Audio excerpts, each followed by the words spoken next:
রাজধানীর সাভারের Dhaka east West elevated এক্সপ্রেসওয়ের জমি নির্ধারণের বিরুদ্ধে প্রতিবাদ সভা অনুষ্ঠিত হয়েছে। বৃহস্পতিবার বিকেলে সাভারের বলিয়ারপুর হাজার বছরের বাপ-দাদার ভিটা শরীরের শেষ রক্তবিন্দু দিয়ে রক্ষা করব এই স্লোগানে প্রতিবাদ করা হয়।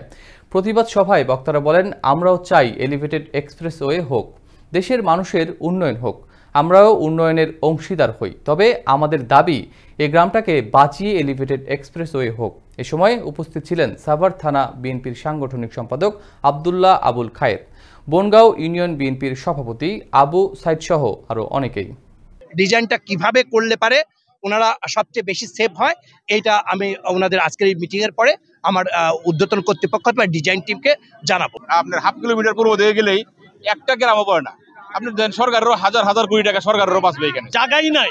তো সেক্ষেত্রে আমরা এই প্রতিবাদ সভাটা আয়োজন করলাম যে আমরা বাপের ভিটা ছাড়বো না। দাবি একটাই, এই গ্রামটাকে যেন বাঁচিয়ে একটু পূর্বসারি না হয়।